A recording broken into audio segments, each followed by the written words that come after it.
Welcome to New Mexico Black Rifle Operators Union. I'm your host, Sean. Man, do I have a big apology list to all of my friends that were big fans of PCCs, pistol caliber carbines. Um, Let me explain myself a little bit there before I eat crow a little bit. I have only shot AR-15s and AKs in the 9mm PCC calibers. Now, the VTX, the 9mm AK. First thing I noticed is for its caliber, it has a lot more recoil, especially suppressed. The AR-15 versions of like the AR-9s or whatever, the blowback versions, having shot MP5s now and shot the AR-15, 9mm PCC, I absolutely can say there is no comparison. The Germans got it better than we did. The MP5 blows it away. It has, the AR-15 has way more recoil for a 9mm, felt recoil it is, than, when I say this, it's minuscule either way.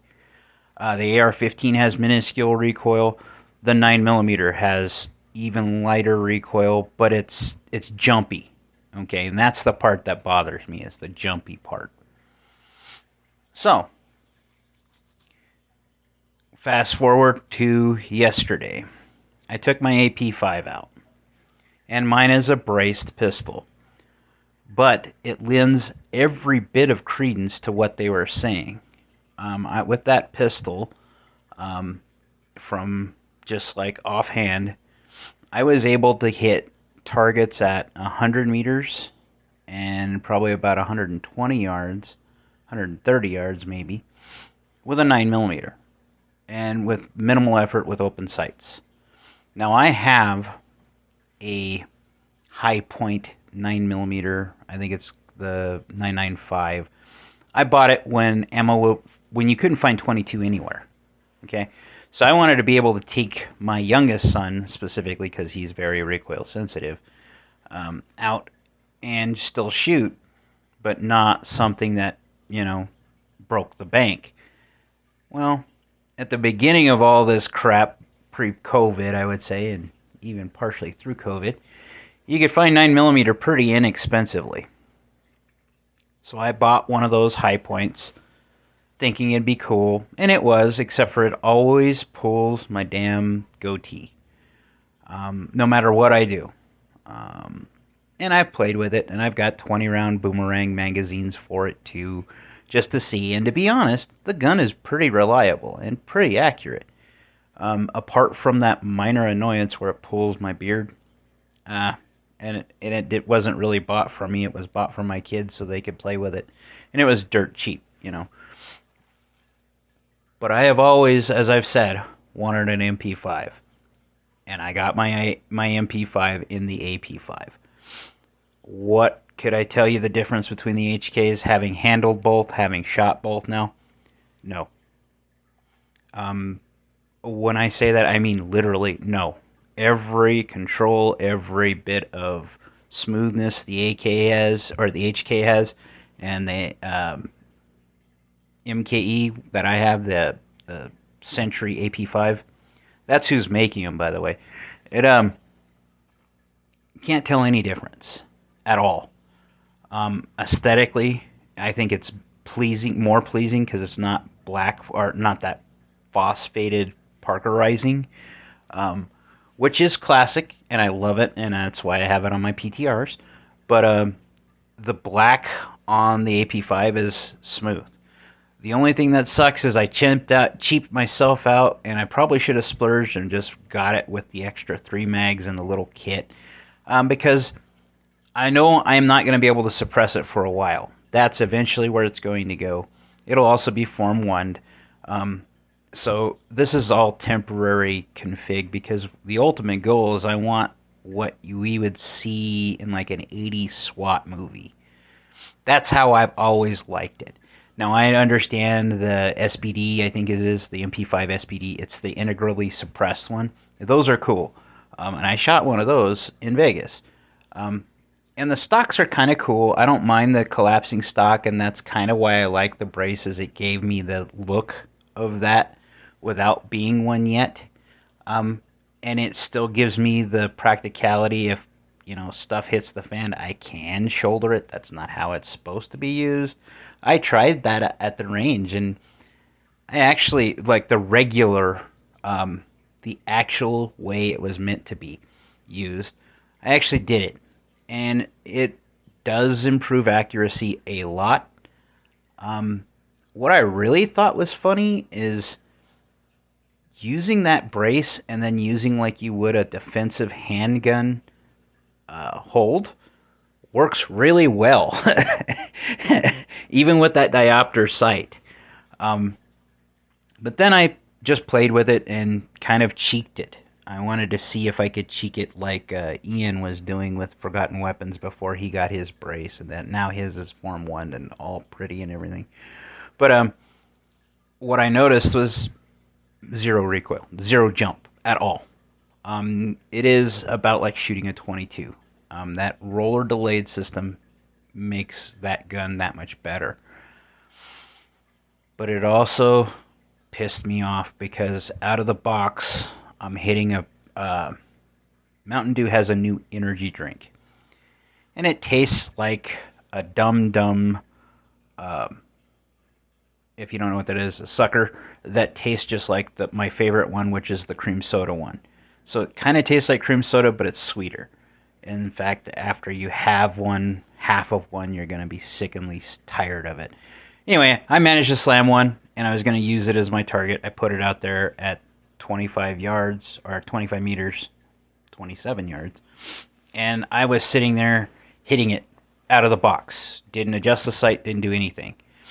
Took it out to 35 meters, same thing. Out at the range I go, there's a couple of places where some people have put soda cans out way before I ever was out there. And I've shot the hell out of them, and there's mostly pieces. But there's one that I could find enough of it to shoot at, let's put it that way. And I know I hit it because as I hit it, I saw holes reappear when I looked through my scope. Not on the gun. I'm not that guy. On my spotting scope. Why I say that, I wouldn't put a 9mm, an optic, other than like a red dot or an etched glass optic on it, because it doesn't have the range that you would use the benefit or get the benefits of the optic. Meaning that, like a 3x, what the hell do you need 3x optics for with a 9mm? I still am of that school. But what I'm starting to hear, and more research I'm finding, 9mm is actually accurate out to about 200 yards. Still kind of lethal at that range. Yeah, it's kind of not optimal.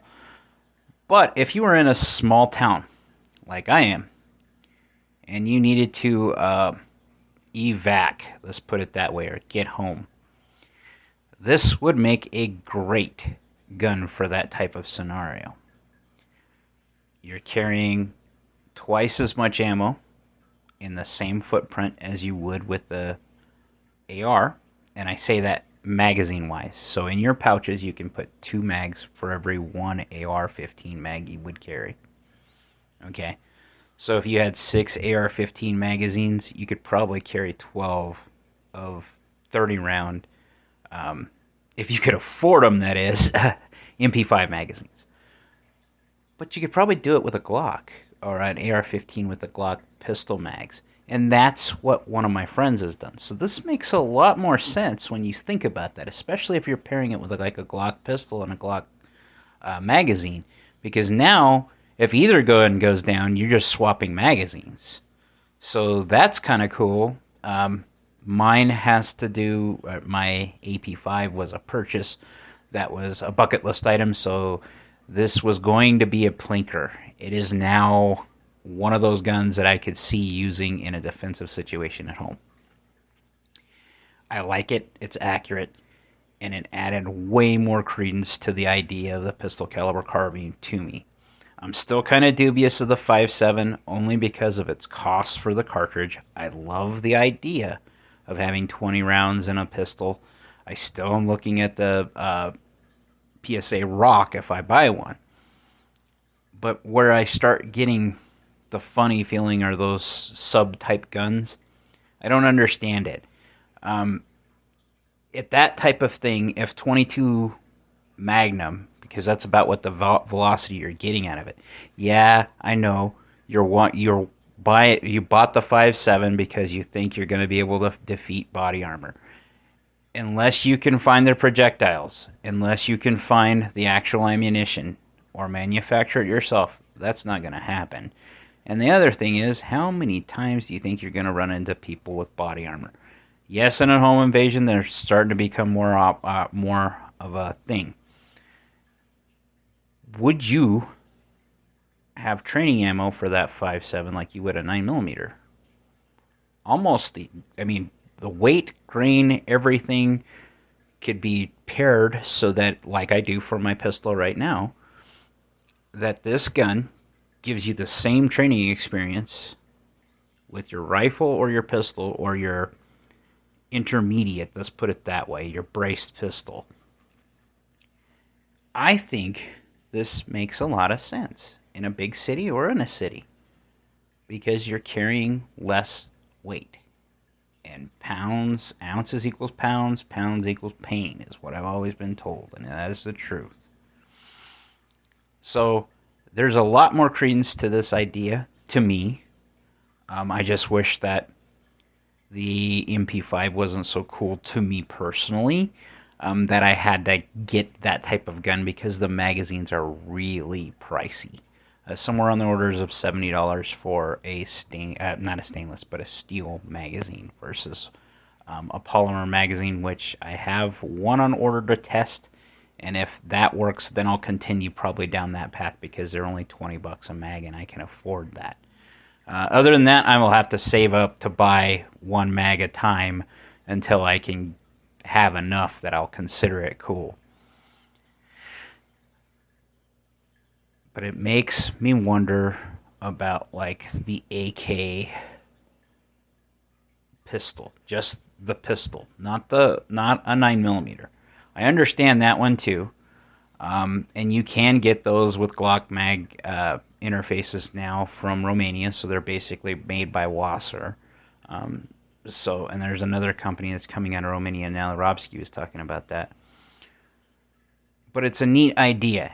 And the Cowboys were onto something because now you have a single ammunition supply for both what you use most of the time. That makes sense. But it also makes a lot of sense for me with training. And as I've been looking for avenues to get back into training up to and including 22 long rifle conversion kits for my AR, just so I could get more trigger time because ammunition costs, as well as inflation driving all that stuff and gas prices and everything, it's expensive to train. And I feel everyone should, especially if you're going to stick to saying that you're going to use it if you need it. Okay? Shooting has always been deemed in my family as a perishable skill, so we all shoot. Like, share, subscribe, be great.